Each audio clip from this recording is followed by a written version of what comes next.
Hello and welcome back to the JustNabz podcast. With me, your super handsome Captain Nabil and Nabila, you didn't give me enough welcome. time to think about a catchy Oh, sorry. adjective for So yeah, myself.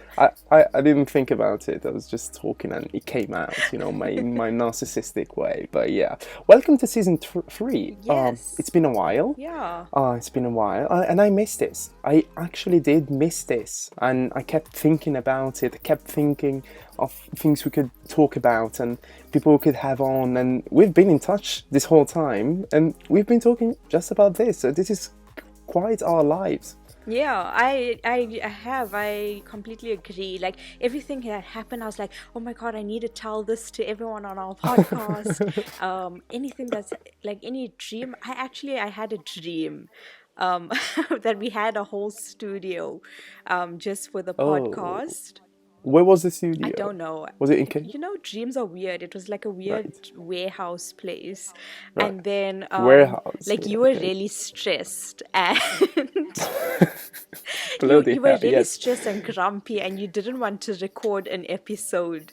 And I was like, I can't do this alone. Like I can't record alone because people are going to be expecting two people. It's with That, that, Nabila and Nabil. So guess who that I sounds realistic. guess who I got on as my co-host? Who? Just guess. Richie. Richie. Yes. I knew it. For all of you who don't know who Richie is, he's been our guest. To be fair, and Richie, if you're listening, big thank you again and big hi to you. Hope you're doing well. But he was a guest on our episode. It was like the second or the third episode, and he is known to be one of your crushes, isn't he? You can't out me like that on you can't. You've been outing yourself this whole Okay, time. but So. I like how you just guessed him first. It could have been someone else or Yeah, of someone course. else or anyone, Yeah, but you guessed him indeed. first. I know. Yeah, that's my ability. I mean, I'm so good with that. How have you So, yes. been? All fine, to be fair. Great. I've had all new ideas coming up and new projects and everything. But yeah, all in all, I'd say finally for the first time, I'm not going to say quite fine, but super fine. Except for one small accident that happened yesterday while I was playing tennis, and I got my ankle sprained. So Ouch. yeah, but except for that, I'm super fine. Like, and so pumped, really. How about you? Okay, I just got back from a little holiday. I needed a breakaway because I just left my job. I was burnt out, and I was just like, I have been cooped up for too long. I know it sounds like the height of privilege, but I did keep all my social distancing, stayed away from crowds, stayed in like one person's house, which was my sister. And yeah, I just sanitized all that. Yeah, so I went back to Cape Town. I actually lived there for 5 years. So it was just like I'd never left. I didn't realize how much I miss it because it just becomes part of you. It's funny that. Yeah, I can imagine.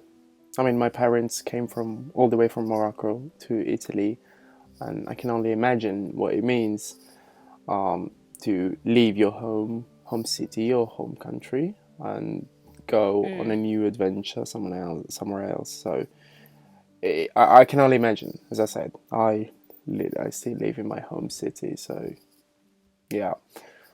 But yes, I left home for 5 years, and it was quite an experience and an adjustment because generally in the Indian community, it's not very common. Okay, it's starting to become common now, but it's not like something where Indian girls just went off and, lived alone without their parents or a husband or Yeah. Yeah, Indian Muslims specifically.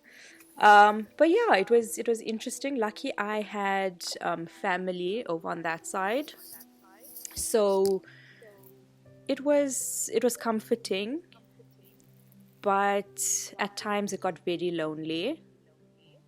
And you have to adjust to doing everything yourself, sorting out all the admin and Mm-hmm. bills, and it really forces a person to grow up. And starting from the beginning, how did you how did you decide that you needed to, you know, go and live by yourself, and leave your home city? Well, And you know me. I am not a big planner of life, at life, indeed. in my life. So I just kind of wing things, and I actually went there on holiday. And one of my friends, who another lady who I went to school with, she's a little older than me. She saw that I was in Cape Town on social media, and she was like, "Oh, what are you doing here?" I was like, "No, I'm just on holiday, and if I find a job here, I'll probably stay." So I literally went to Cape Town with my basic minimum salary that I was earning as an assistant, a marketing assistant. I don't know. It was like, really wasn't earning a lot. And so I went to Cape Town with like almost nothing. And she was like, "Well, our company is looking for an intern. Like, do you want to apply?" I was like, "You know what? I've been rejected so many times from so many jobs here. I'm just going to give it a shot." So I applied for the job, did a smashed my interview, and yeah, they were super impressed with me, and yeah, got the intern job, and then from there it was just another job and then another job, and yeah, I just kept going until this pandemic, and then it opened my eyes to things, and now I'm back home with my parents, which is also another huge adjustment, because it's like, you don't realize, like, when you live alone, you're so independent, you're not answering to anyone, you're just on your own buzz, doing whatever you want, eating supper at your own time, showering when you want, washing the dishes when you want. And now you come back into a home with other people, and then suddenly it's like, these are our rules in our house, and this is how you live under our roof. So yeah. Wow. And that's quite the story. I absolutely admire the mindset and the strength to say, yes, I've been rejected many times, but I'm not going to stop here, and I mm, give it a shot. mm, And it turned out to play quite fine, to be fair. I'm so happy for that. And I absolutely admire that strength, truly. Well, I myself have very little experience of living alone. So I do imagine sometimes, I do think, I'm not used to doing certain things. So, for instance, laundry. I hardly do my own laundry. uh, So, but I'm used to a certain standard of life, yes. let's say. So having my clothes washed and ironed every single time, it is something that I'm going to miss when I go and Yeah. live on my own, because I'm hardly going to do that. Not because I don't want to, but I don't even know Mm. how to. I mean, I'm going to do my laundry, but yeah, nothing more than that. I I, can't I, I, imagine you wearing a crinkled shirt at any point. Yeah, so you'd be forced that to will learn how happen. to iron. Yeah, I will be for sure, but I think that for the first year or so, I will be going out with a wet shirt right off the laundry. So yeah, Mm, it is I'm, it I'm does not. it does in like your first year, it does feel like you're taking a step back in life, but you have to take a step back to take two steps forward. So when you live alone, you do kind of discover yourself and stuff you never knew about yourself and your capabilities. So it's nice to just kind of get a sense of who you are, get to know yourself better, heal from your traumas, disconnect from things that weren't serving you. There's a lot of advantages to it as well. Do you think there's some kind of stereotype around going to live alone? I mean, I myself sometimes I say, okay, if I was living alone, I wouldn't be doing this. I mean, I would be having dinner whenever I want, so it's more freedom. But at the same time, I say, okay, but I'm never going to get this thing done. For instance, dry cleaning or ironing or things like that. So I do think, to be fair, that there's some kind of stereotype about going and living alone, and it's quite a materialistic stereotype because we always think about what we can do, what we can't do, what we're going to do, what we're not going to do, but never we. When I talk to people about going and living alone, very few of them, or for instance, the economic perspective of going and living alone, but very few of them focus on the mental side of it, since you are alone and you're hardly going to get any support from someone around you because there's no one in this scenario. And have you ever, if I may, have you ever found yourself dealing with something you would have liked to have support with, but you were alone, and you were dealing with it just by yourself? You know, when you get sick and living alone, you just want someone to be there for you, just help you get your medication, or just make you a bowl of soup, or make a cup of tea for you because you're just so tired, you're in bed, and now you have to get out. And especially in winter in Cape Town, it's so cold. So I actually lived alone for about a year and a bit, and then my sister moved in with me after, so it kind of got a bit easier. But yeah, I think when you get sick is when you really miss having people around you. Yeah, indeed. uh Indeed, because yes, with this little injury of mine, yesterday I had to go to the hospital, and I couldn't move my ankle, so I was literally doing everything on a single leg, which hurts so much uh because I'm like 90 kilos, and I have 90 kilos constantly falling over and limping on a single leg. That's quite something, isn't it? yes. So it's leg day for me today. But You're uh, gonna come out with like one massive leg and one yeah, tiny indeed. leg. Yeah, it's a single leg day. But yeah, I've had so much support from my family, so my brother, my father, my mother. They were always constantly there and trying to help me. So I was thinking, so if I was living alone, maybe in another city, so no one could come and help me, how would I cope with that? So I've tried doing some little things on my own, and it's so hard. And the accessibility in my house is literally zero. So I have stairs and no other way to go to the upper floor. So I've been constantly thinking about it. So if I were alone, that would have been quite But dramatic. then And I'm a it drama queen. doesn't it also make you think about your privilege as an able-bodied person? You kind of It think does. this is how the entire world is for people with disabilities, and you kind of feel grateful for your privilege.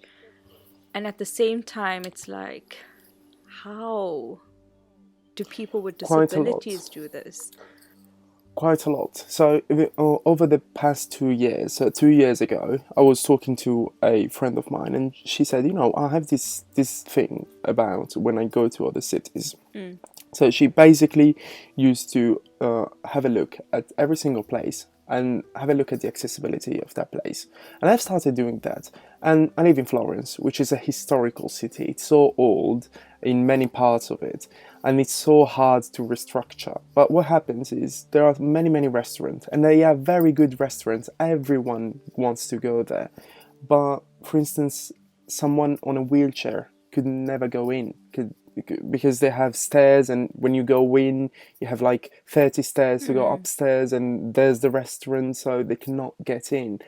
And I've been thinking about that. So, based on your condition, you don't get to experience some things, and that's very bad. Yeah. And but I do think, since I'm a very positive person, that as, as of lately, things have started to change in my city. So, for instance, buses have very low entrance, so people on a wheelchair can get in as well, and they have like the same height as the walkway, so that it's not too hard to hop on a bus.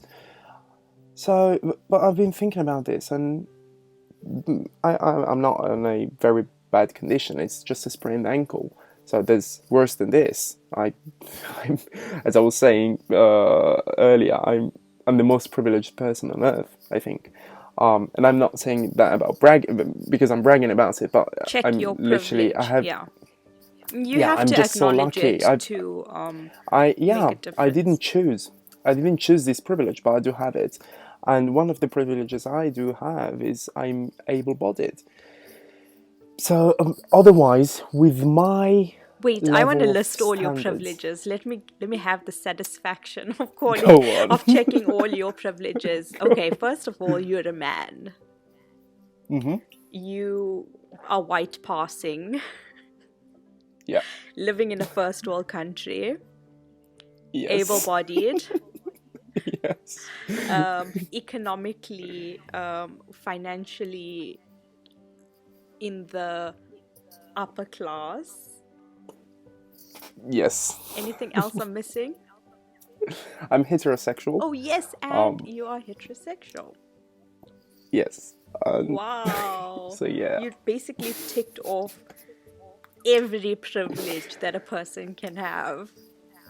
Indeed, Wow. indeed, but I always say that. I mean, I know my privileges, but I didn't choose them. Yes. So as much as someone doesn't choose to be born black or white, or to be I don't know, to be homosexual or something else. I mean, there are some certain things that we do not choose, and I didn't choose to be Yeah, born I mean you're with a lucky. light You're skin. lucky, but it's Yeah, I it's a am. one thing, having this privilege and then doing nothing with it, and then having the privilege, checking it, and how does your privilege disadvantage someone else, and how can you pave the way for Indeed. someone else who doesn't have these privileges?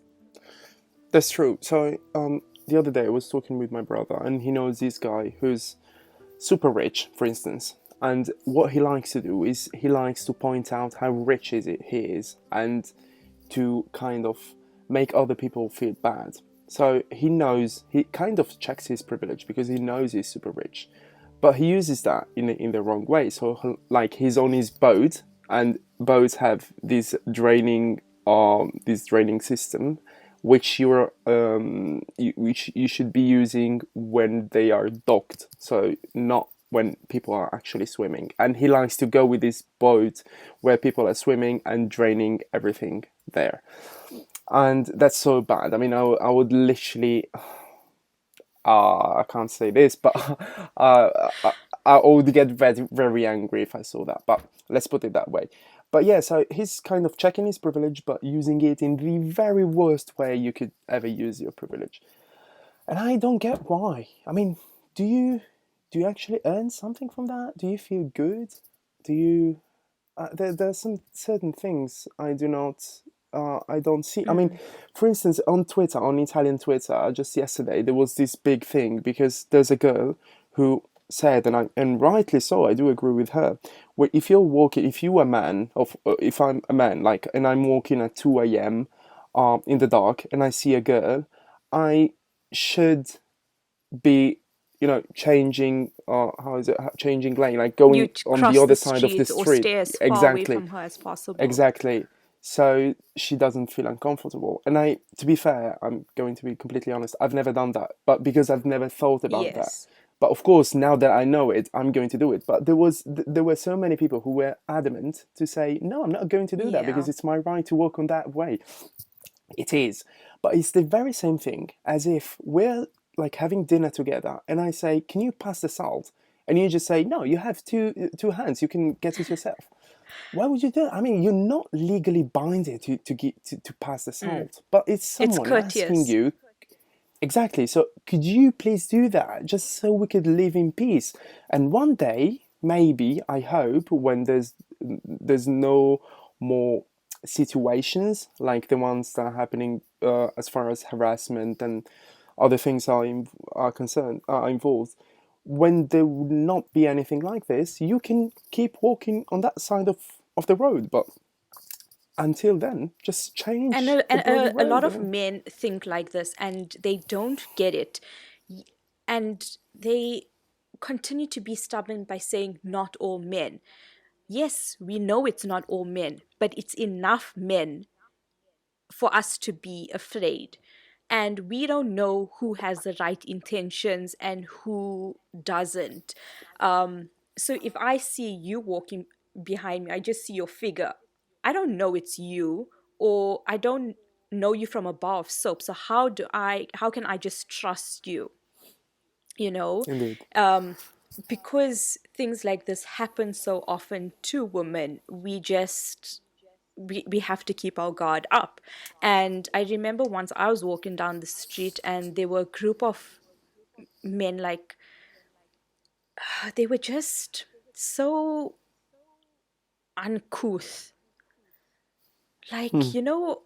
that male behavior where they just like catcall and Yeah, that primal instinct. yeah, but like when they're in a group, it's amplified because they want to show off, Yeah. like, oh, Yeah, I'm yeah, yeah. so I'm the manly. alpha male. And Yeah. so I crossed the road so that I wouldn't be on the same side as them. And I'm like holding my bag under, and I'm just like, oh my God, if something happens, like, how am I going to defend myself?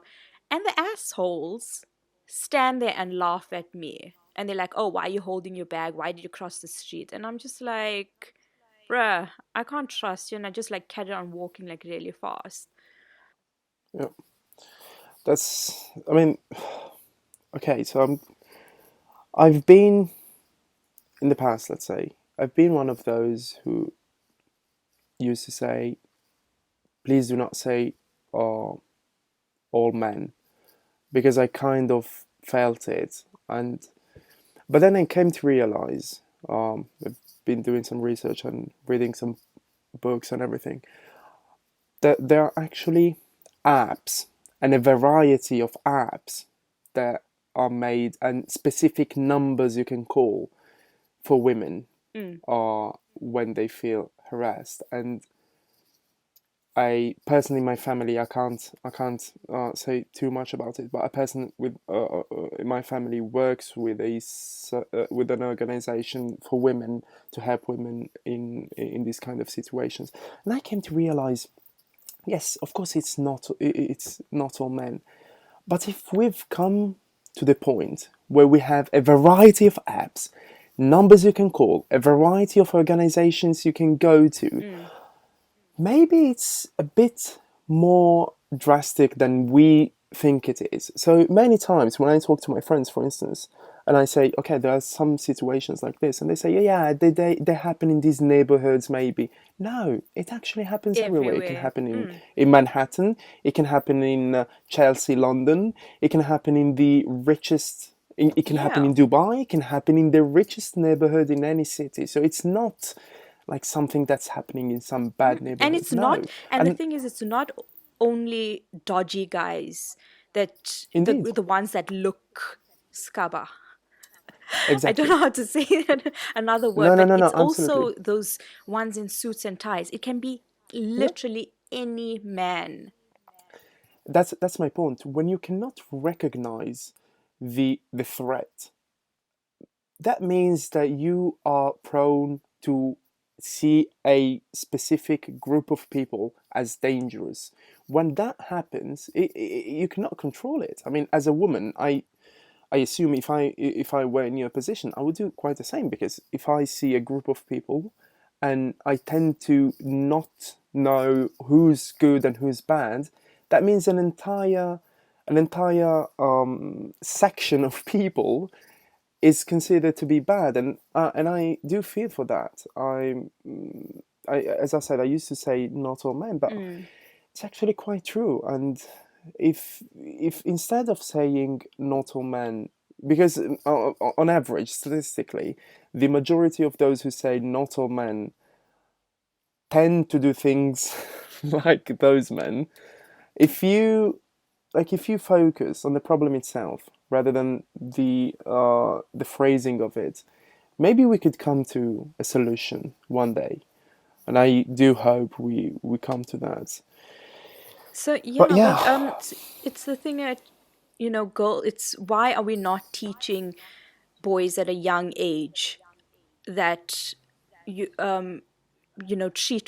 treat women, treat girls, treat everyone with respect? Why are only girls being taught at a young age that this is how you protect yourself, this is what you need to be doing, this is what you need to watch out for? Hold your keys between your fingers and use it yeah, as a, to punch someone. Go for self-defense classes, do karate. Why it's can't we like just, living in terror. yeah, so we grow up living in fear and not trusting men. And then, Hmm. when sometimes when a woman does trust a man, you marry someone, you think you know them, and then suddenly he turns out to be an abusive partner. So it's like, who do you trust? Who do we trust? Why? It's not, it's now a conversation that needs to be happening with men. How are we raising our boys? How are we checking our friends? How are we checking our privilege? How do we make women feel safe? How are we protecting women? Because I feel like it's come to a point now where there's nothing left that a woman can do. I think there's a specific period in time in a and I say that from experience now. This time, when I was when we hit puberty, you either have someone who guides you, so you have all these hormones going off like crazy, and you need someone to tell you what you can do and what you can't do. So I used to play football, and in the locker room, that's a specific a kind of environment that ends up pushing some behaviors, and we start talking about women and everything, and all that comes up with women is just we talk about their bodies, okay, and you might say it's completely fair, but in a boy's life, I'm talking about my specific experience in the locker room with boys. What that brings to is when you spend like an hour talking with your friends about some women's bodies, you you tend to focus on that, and you tend to look at women just as bodies, not Mm, people, but physical bodies. And with all the process going with your home hormones and everything, that tends to bring some behavior that needs to be corrected. So what I've always been pushing is I think guys in their puberty need to be taught at school what they can do and what they cannot do, and that can fall into sexual education, sex education, whatever it's called, and some kind of savoir-faire, some kind of how you deal with other people. That's the specific mhm. period when you need to fix They things. also need to be If you, taught consent. yeah, that should be like the very first thing. But yes, I'm completely sure from my experience that it comes from Mm. puberty. So if you find someone in your puberty age that tells you what you can do, what you can't do, you tend to grow with some values that can prevent Mm. some behaviors. It's also like, we now, so you get some men that say, oh, she was dressed in a certain way, so she was asking for it. The thing It's bloody is, we stupid. take, if we take precautions, we like zipping up, wearing baggy hoodies, baggy jeans, dressing like men just to avoid, being noticed, but it still happens. Whether you're dressed like a boy, whether you're dressed like a girl, it's whether you're in full hijab and your face is covered, this stuff still No, happens. You still get harassed. It's not a woman's dressing that is the issue.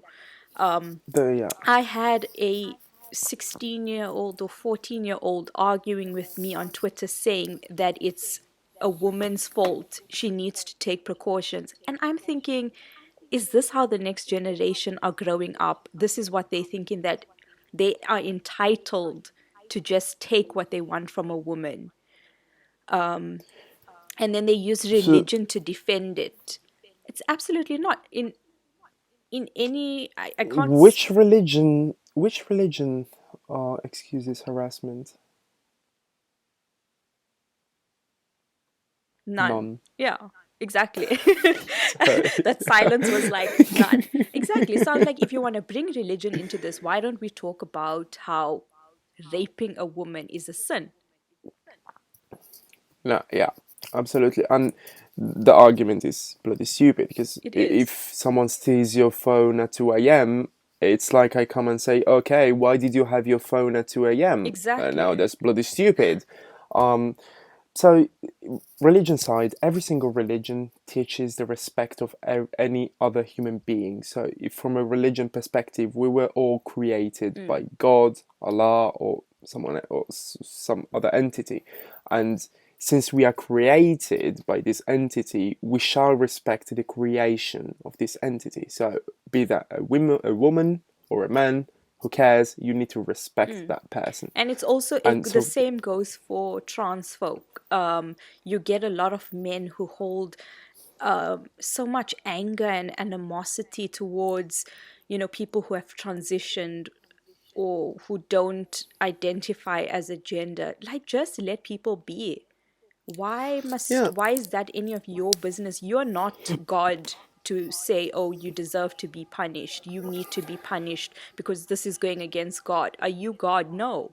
You have no right to persecute another person because in the name of God. Like, that's yeah, just not I on. I So you absolutely can't agree. use, whether you're religious or not, like, but we're talking specifically about people who use religion as a justification for homophobia, transphobia, sexism, rape, harassment, murder. You can't, yeah, it's not on. I absolutely agree. So the point is that society should not be dictated by religion. Society should be dictated by law, and law should have nothing to do with religion. So the things that are happening, for instance, in Saudi Arabia or in some parts of the Middle East and some parts of Asia, where you have religion dictating the law, that's bad, and that's when bad things happen, because religion and Islam as well is subject to how you perceive a specific line of the Quran, for instance. So you cannot think that what you perceiving from a specific line is the same thing that other people are perceiving, and that's the thing about religion. And no single religion says that women shouldn't be able to drive, for instance. Can you imagine a book written thousands of years ago Cars saying weren't women even cannot invented. drive? What was that? Yeah, like, was that? So it's not Islam. Mm, It's, for instance, Saudi Arabia. That's a very corrupt country where a set of families want to dictate rule over a whole state, and they use religion as a mean. And so, what I want to tell people and everyone who's listening in the specific side of Islam, Islam does not consider women as inferior to men. You can go, I mean, you can find me any single website saying, "Oh, Islam says this, says that." yeah. I don't care. I don't care. Take it and stick it up There, you're there's a somewhere. whole But chapter, there's a whole section in the Quran for just dedicated to women and the rights of exactly, women and the rights that women have over their husbands. Um, it's not what people think it is. People think they know a religion, and they hear stories from misinterpreted sources and they just run with it. And Absolutely. people don't bother to actually research for themselves. Absolutely. And if you're interested in any way and want to know more, please do reach out to us. And I do have actually some papers and sections and explanations and everything I can share.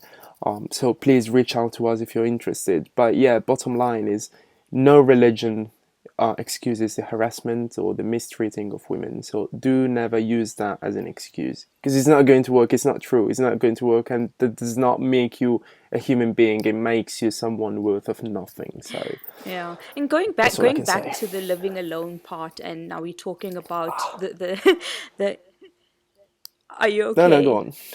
Yeah, it's just yeah. Go on, go Oh, on. look at this boy being dramatic. Yeah, I'm a drama queen. I'll say that. I can't imagine you probably you living alone. You'd be like, "Mom, you need to come right now." Yeah. Do you know that meme of Patrick from Yeah. SpongeBob? Mom, come pick me up. I'm Yes. scared. Like it's Yes. literally me. Mom, come pick me up. I can't function. Yeah. Is your mom fussing over you? Yeah, she's been so sweet. Oh, mommy's baby. Yeah, I'm a mama's, but I love my mom. I couldn't love any other human being, as much as I love my mom. So yes, she's literally everything for me. Cute. Yeah, so yeah, going back to living alone. Yeah, you miss that. You miss your mother a lot. Um, but yeah, and like you're living alone, you now surrounded by all these stories of harassment and women being harassed on the street, and you're thinking like, I'm alone in my apartment. Like at any point someone could just come in, kill me, and who's gonna find my body? Like no one's gonna know if I'm injured. Like what if I slip in the shower also? Oh, Like that was my biggest fear. I never used to lock my bathroom door. I just used to like leave it unlocked, and like because like what if I slip and fall in the shower and I'm like knocked unconscious? No, you we laugh now, but it's a yeah, serious no. it's a serious fear. So, Um just to let you know my level of privilege and first world problem. I have an Apple Watch, so whenever I fall, it starts a countdown of like 10 seconds, and then it calls the oh SOS, so my it calls an god. ambulance. So yesterday when I fell, I was like so hurting, and I was screaming, and I had this Apple Watch going 5, 4, 3, and it was going to call the ambulance, and I didn't want it. So while I was screaming, I was like that tapping on my watch. So yeah, if you have a smartwatch, you can fall in the shower. It's going to call someone. But Okay, otherwise, I while did you're not know screaming, you'll that. be Maybe I would have invested yeah. in an Apple Watch sooner. So health-wise, it's great because it monitors your heart activity and many other parameters. So it's great. But yeah, I was literally screaming and tapping on my wrist to tell it stop. Don't call anyone. Okay. Yeah, But yeah. But yeah, I do have that thought as well. Like if I'm alone and something happens, who's going to save me? Maybe someone is going to come. Maybe a neighbor will call the police and say, okay, this house has been like closed for a month yeah, now. but that only yeah, that only happens like after a week or two, where the neighbor, all the stories, the neighbor comes out and says Yeah, he hasn't been out of his house in 1 week. yeah.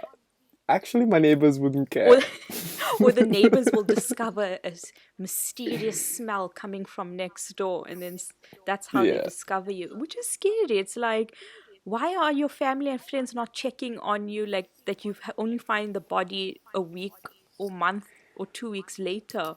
Like Yeah. you shouldn't, like, I mean, if I couldn't get hold of my sister, so my sister's living alone, if I can't get hold of her, like if she doesn't send me a meme in like a day or two, I'm just like, okay, are you still alive? Check on them. Of course. And if you have also friends who you talk to like on a daily basis, they are they will be checking on you. I reckon if you do not reply for 3 days in a row, or something like that. But again, does that fall into a privilege? So there are many people who are alone and do not feel like having any social interaction. So they might have it harder, Mm. maybe. I And mean, it's not there it's might not be. easy nowadays to like keep up with everyone, but if you do know someone who's living alone and if they haven't viewed your stories or haven't made contact with you, just pop them a message and be like, "Hey, are you okay? Um, you're still alive." Like one I remember not last year, the year before, when my one of my friends had just moved to China and I hadn't Mhm. seen her post anything on social media or she hadn't messaged me in like a week, and I was just like, and we couldn't get hold of her. Like I tried messaging her and she never responded, and I was like, oh my God, I was so worried about her. I was like, are you alive? Isn't it because everything is banned in Yeah, so China? apparently they had a week of like down outage or No. something where they barred like outside communication into the Do they country. have do they have WhatsApp in China? I think you can only use WhatsApp if you're on a VPN, if you're using a VPN. Yeah. Yeah. Okay. Mm-hmm. So that's Yeah. why Well. she couldn't get like, she couldn't contact us because the VPNs were all down. Okay. Um. May I ask you? Because I don't know this. Have you seen the recent hashtag Stop Asian Hate? Yes. May I ask you, because I really don't know, I've not made any research. What is it about? So what had happened in Atlanta? So there have been um, spikes of anti-Asian crimes that have happened, over the weeks and months, and but this specific incident that sparked the hashtag was 8 Asian women were shot by a white police officer because in inverted commas, he was having a bad day. Oh, poor, poor little sweetheart. Oh So God. 8 women lost their lives, and the police officer was just arrested, and you know, the whole thing goes on, where the news articles are all sympathizing with him and, not calling him what he is, i.e., a terrorist. How easily they call terrorists a Muslim who Mm. who As kill, soon as yeah, it happens, it's like terrorism. terrorist attack. Otherwise, But it's a lone wolf or something like that. mm. And if it was a person of any other color, they would have immediately been Mm-hmm. shot, Indeed. killed. But he was just arrested. Well, I'm so sorry about that. But about the US, and if any American is listening, do not take this wrong, but they have very little level of education. So, for instance, they don't know that Africa is a continent and not a country. Same goes Yep. for Europe. They assume that China equals Asia and that Asia is just Yes. China. So Japan, Indonesia, India, Russia, I don't know where they fit into the perception of geography. So I Mm. feel like Americans have a very low level of education as far as other countries and not America are concerned. So what you need to understand is that there was a world before America even existed, as you know it, and you tend to look at America and being all America centric, but it's not like that. And the world is is a little bit bigger than your country. That Mm. and I'm like I've been talking to many Americans and this geography thing. So there was this interview they did with some Americans and they said, "Are you pro or are you in favor of the war in Afghanistan?" And they were, "Oh yes, yes, yes, America, America, we want to invade Afghanistan." Yeah, where's Afghanistan? One pointed to Australia, another one pointed to Canada, another one pointed to Greenland.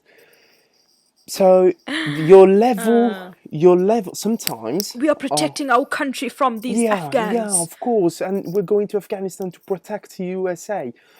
So your level sometimes, and since some presidents have been elected, that time was the majority. Sometimes your ignorance is a little bit too wide, and you need to put things into perspective. So Asia is not China. Get educated about Mm. Asia, and Asian people, are human beings, as it turns out. And I am very angry while saying this because in America, in the United States of America, your beloved country, many things have been happening. There have been some uprisings, upheavals, and like the Black Lives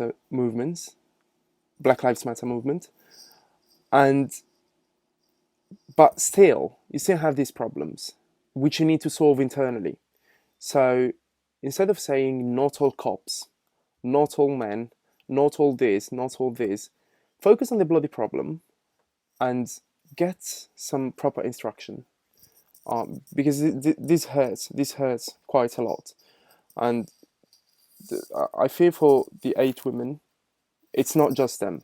It's not just them, and you cannot keep looking at the single things that keep happening and say, yeah, it happens this time, but they don't always happen. It happens quite always. Only Mm. thing is, sometimes media get to it and talk about it. Some other times they don't. Mm. So, And the media is also selective about what they of course, report on. I yeah. mean, it's like a speck of what gets reported, and a whole other universe of things that Yeah, don't get talked about. yeah, Because, yeah, media picks and chooses because media and is a dictates the business. narrative. Because media is a business. So, in the original perception of state media, state owned media, it wasn't like some megaphone for the government, for the current government. It was something that was not a business, that did not need to constantly look for money, for revenue. They just needed to tell the news, the proper news. That what state owned media should have been. But nowadays, it's getting even worse. I mean, the BBC, for instance, it's getting worse by the day.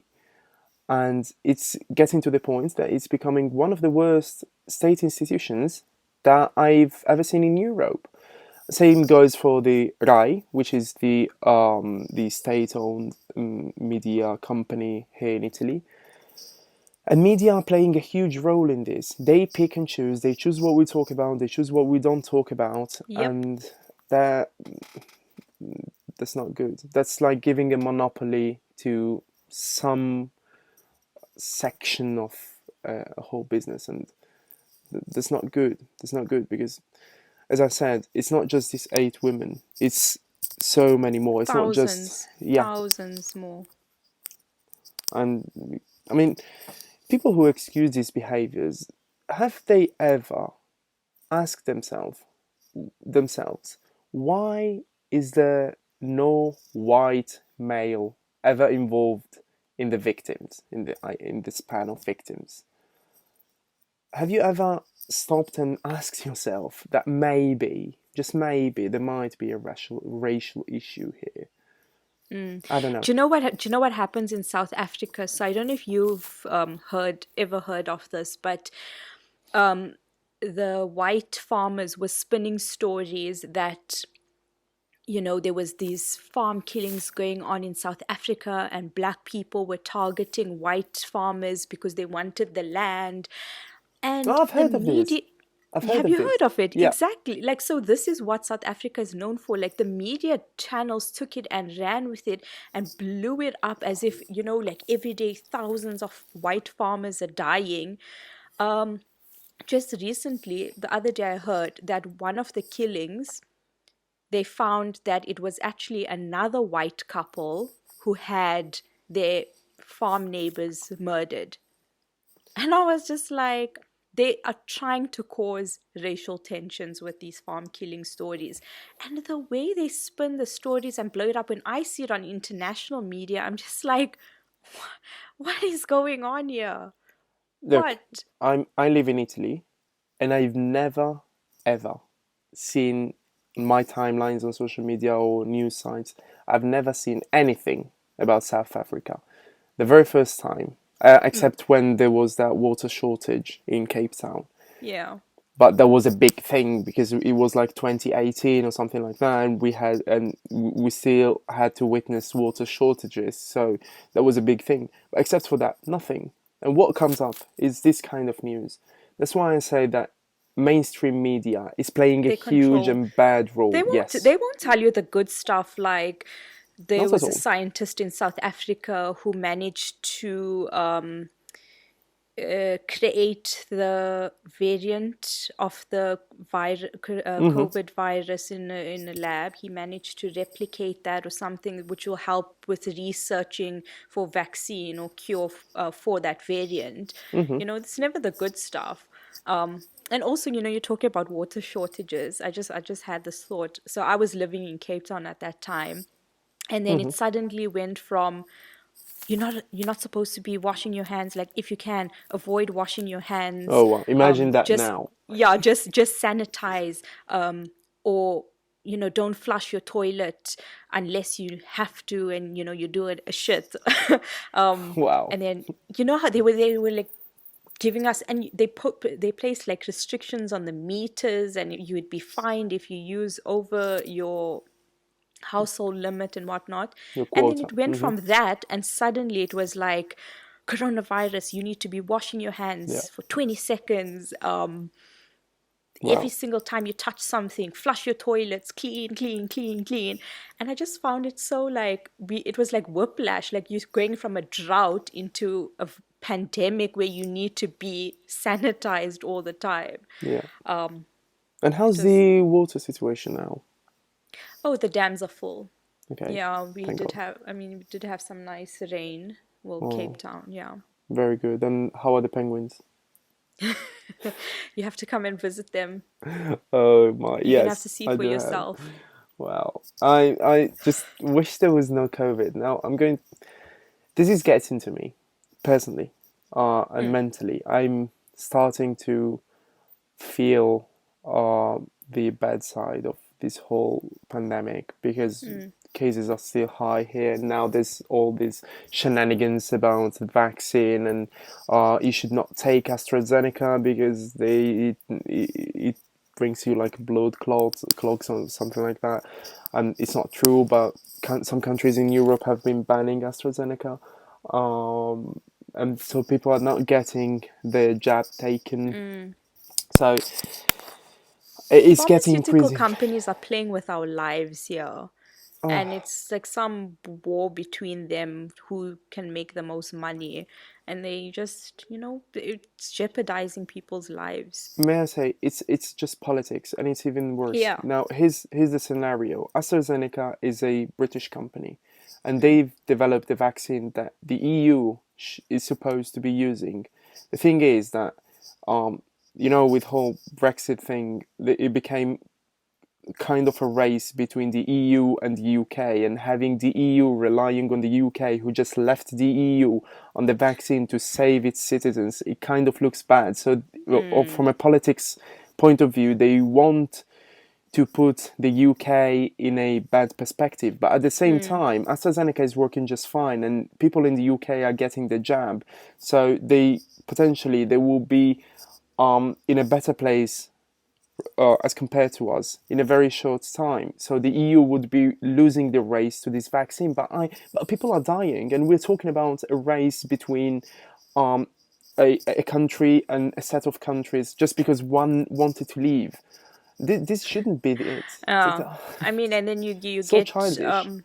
they limiting the number that they provide to Africa. I mean, Uh huh. I heard a story the other day where Senegal didn't even have enough vaccines to vaccinate their doctors, which are their frontline workers.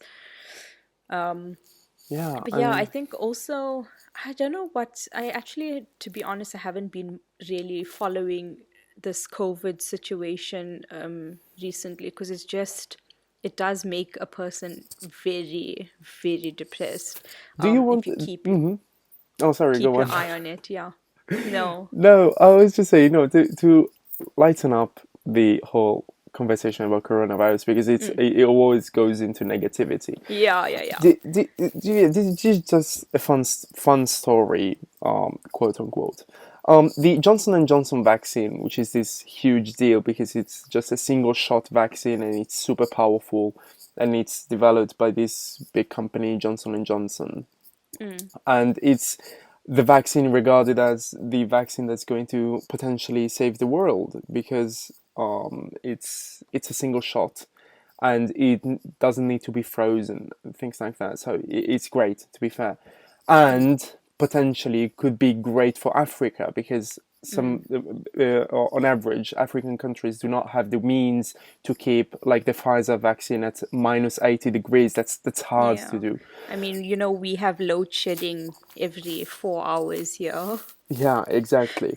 And so this Johnson and Johnson great vaccine, it was actually developed by this Belgian company, Janssen, Mm. which was acquired back in the 80s maybe by Johnson and Johnson. And this Mm. Janssen is a company which is placed just down the road from the how is it called, like the Leopold Institution for Tropical Diseases.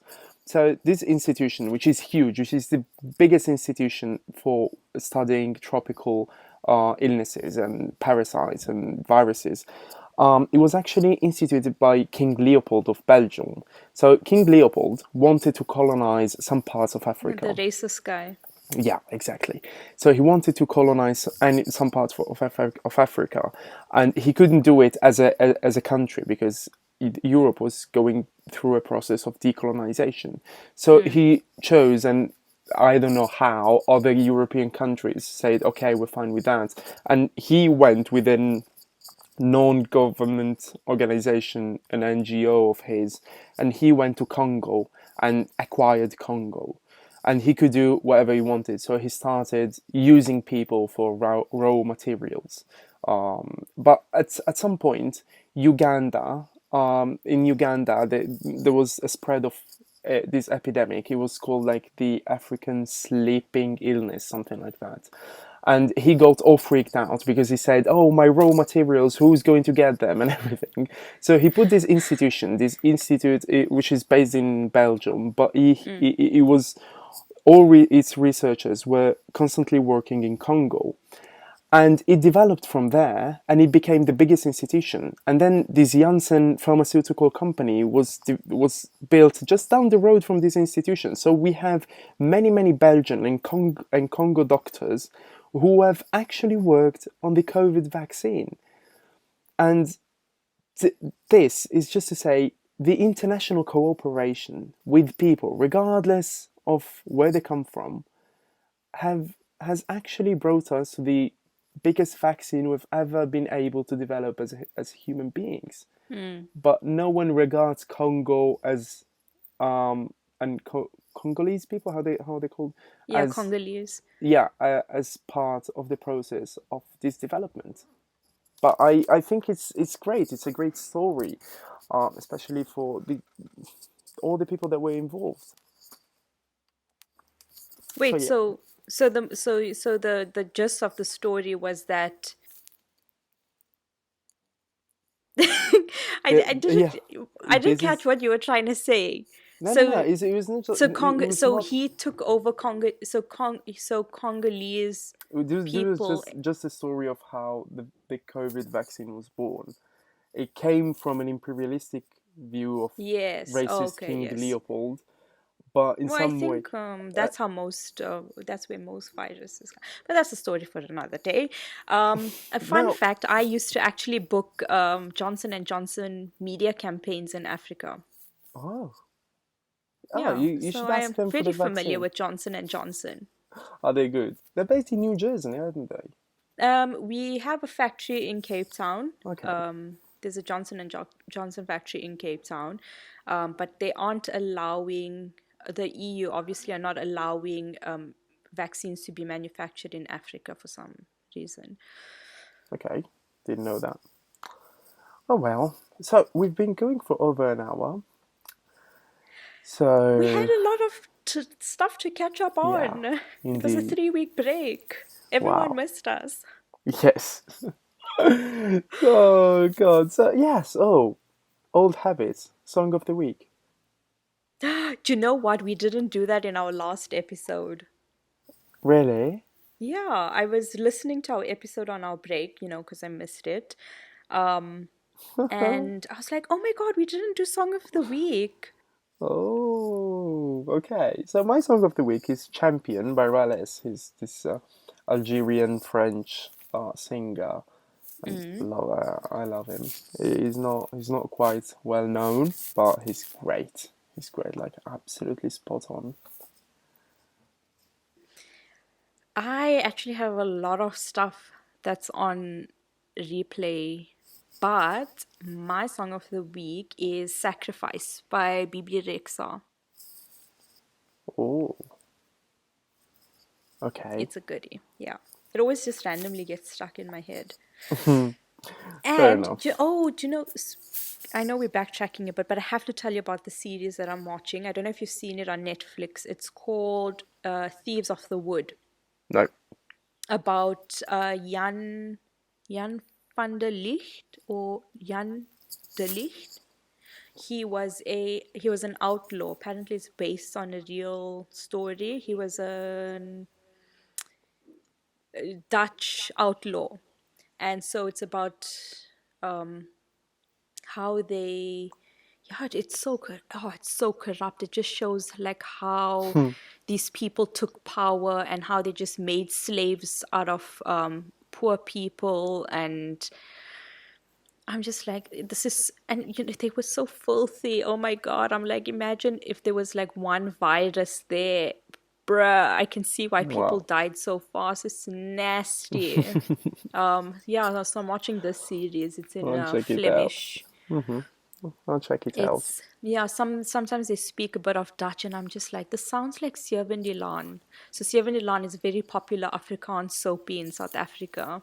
Um, and Dutch sounds very similar to Afrikaans. Oh, well, I'll check it out Yeah. then. Yeah, check it out. It's quite a good series. I'm Will do. hooked onto it. So, thank you for being with us, you very wonderful listener. Do let us know if you have any opinion on the matter, if you Yes. want anything you If you need. have any stories that you want to share, about if you perhaps have, if the world is not accessible to you, if you have some sort of disability that you would like to chat about, you can get in contact with us. We'd love to share your story. Absolutely. If you consenting to that. Yes. And just any experiences you have or have had as a woman that you'd like to share, you can get in contact with us as well. You can find us on Twitter and Instagram, and we're now on Facebook as well for your moms.